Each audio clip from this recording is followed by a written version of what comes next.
अस्सलामु अलैकुम वरहमतुल्लाहि वबरकातुह।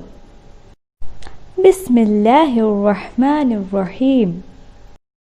बच्चों, अल्लाह सुब्हानहू तआला के भेजे हुए सारे नबी स्पेशल होते हैं।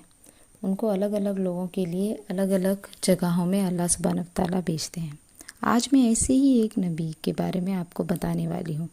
वो बहुत बड़े नबी हैं जिनको खलीलुल्लाह भी कहा जाता है, यानी कि फ्रेंड ऑफ अल्लाह, और वो हैं इब्राहिम अलैहिस्सलाम। इब्राहिम अलैहिस्सलाम इराक़ में पैदा हुए थे और उनका फैमिली बिजनेस था आइडल्स बनाना। उनके बाप आइडल्स बना के लोगों को बेचते थे ताकि वो लोग जो है उनको अपने टेम्पल्स में या अपने घरों में रखकर उन मूर्तियों की इबादत कर सकें। इब्राहिम अलैहिस्सलाम एक बहुत होशियार बच्चे थे। तो एक्चुअली वो बचपन से ये सब देख रहे थे, तो सोचते थे कि ये जो मूर्तियाँ हैं, पत्थर की मूर्तियाँ, ये कुछ नहीं कर सकते, बोल नहीं सकते, चल नहीं सकते, और वो अपने ऊपर अगर एक मक्खी बैठी तो उसको भी भगा नहीं सकते, बिल्कुल बेकार हैं। तो ये लोग कैसे पागल हैं, इन ऐसे नाकाम मूर्तियों को कैसे पूज सकते हैं। और वो मन ही मन सोचते थे कि कौन सच्चा जो है इबादत के लायक है। वो खुद जो है सोच ढूंढते रहते थे कि कौन अल्लाह है। एक बार उन्होंने देखा कि मून जो है बहुत अच्छा चमक रहा है, तो वही अल्लाह हो सकता है, मैं इसी को अपना खुदा मानूंगा। बट सुबह में जो है वो मून नहीं रहता। बाद में उन्होंने सोचा कि सूरज है, वो मून से बड़ा है, ज़्यादा गर्मी है उसमें, ज़्यादा पावरफुल है मून से, तो इसको मैं अपना खुदा मानूंगा। बट सन भी गायब हो गया।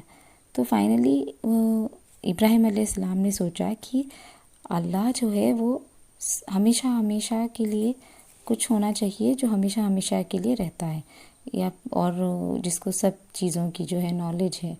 और ये सूरज, चाँद, सितारे, ये सब तो क्रिएशंस हैं, तो ये मेरे खुदा बिल्कुल नहीं हो सकते।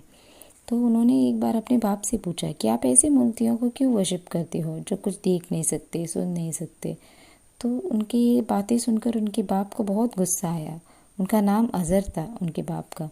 तो उन्होंने उनसे कहा कि ऐसी सवाल आप मत करो।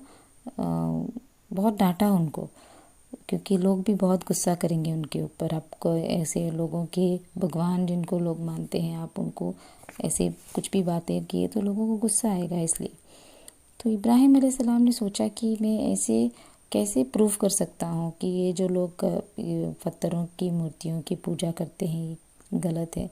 तो इनकी स्टूपिडिटी जो लोगों की है वो दिखाने के लिए मौका ढूंढ रहे थे। और एक बार उनको ऐसे ही मौका मिल गया कि लोग सारे जो है एक फेस्टिवल मनाने में बिज़ी हो गए थे।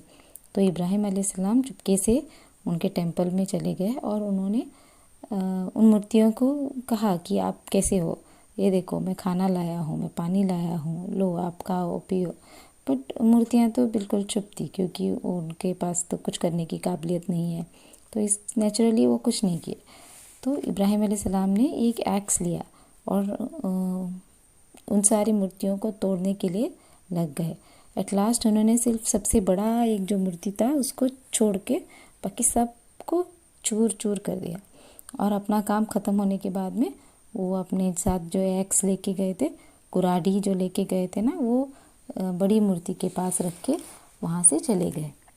जब लोग सारे अपने फेस्टिवल से फ्री होके जब टेंपल में चले आए वापस, तो उन्होंने देखा कि ये अपनी जो सारे खुदा जिनको वो पूछते थे उनको सब कुछ किसी ने तो तोड़ के रख दिया है। और ये सब किसने किया ये वो ढूंढने लगे। बहुत गुस्से में थे सब लोग। तो उनको फ़ौरन उनको लगा कि ये जो ये काम है वो इब्राहिम अलैहिस्सलाम ही कर सकते हैं, क्योंकि इब्राहिम अलैहिस्सलाम एक ऐसे इंसान है जो बार बार इन मूर्तियों के बारे में कुछ ना कुछ बोलते रहते हैं, बहुत ही उनको कुछ रिस्पेक्ट नहीं देते। तो उन्होंने जाके इब्राहिम अलैहिस्सलाम से पूछा कि किसने इनको तोड़ा। तो इब्राहिम अलैहिस्सलाम ने कहा जो सबसे बड़ा है मूर्ति उसने उन सब छोटे दूसरे मूर्तियों को तोड़ा है। तो लोगों को तो मालूम था कि उनकी मूर्तियाँ, और इब्राहिम अलैहिस्सलाम ने उनसे कहा कि आप उनसे पूछो बोल के। तो लोगों को पता था ये मूर्ति बात नहीं कर सकते। फिर भी वो लोगों को ये इब्राहिम अलैहिस्सलाम को कुछ ना कुछ तो लेसन सिखाना था। इब्राहिम अलैहिस्सलाम ने उनसे कहा कि देखो वो बात नहीं कर सकते मूर्ति, वो कुछ समझ नहीं सकते, वो चल नहीं सकते, और आप लोग उनसे जो कुछ भी मांगते हो वो भी आपको नहीं दे सकते। तो लोगों के पास इसके बारे में कोई जवाब नहीं था। तो उन्होंने सोचा कि अभी ये इब्राहिम अलैहिस्सलाम ने जो कुछ भी किया है उसके बारे में चुप नहीं रह सकते, उसको तो हमें कुछ ना कुछ तो सबक सिखाना ही पड़ेगा। तो वहाँ के जो राजा थे नमरूद, उन्होंने ऑर्डर दिया कि इब्राहिम अलैहिस्सलाम को आग में फेंक दिया जाए, बड़ी सी आग बना के उसमें उनको जलाया जाए, क्योंकि उनको अपने जो खुदा जिनको वो मानते थे, पत्थरों की मूर्तियों को, उनको तो सपोर्ट करना था ना, इसलिए। तो इब्राहिम अलैहिस्सलाम को उन्होंने एक बड़ा सा आग बना दिया और उसमें उसको फेंक दिया।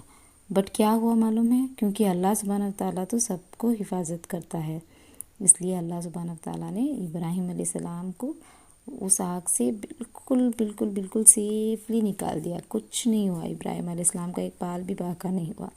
तो जो लोग थे ये सब देखकर शॉक हो गए और उनको जो है गुस्सा भी आया कि अपने जो खुदा मानते हैं इनको हम, उनको जितने तोड़ा उसको हम कुछ नहीं कर सकते।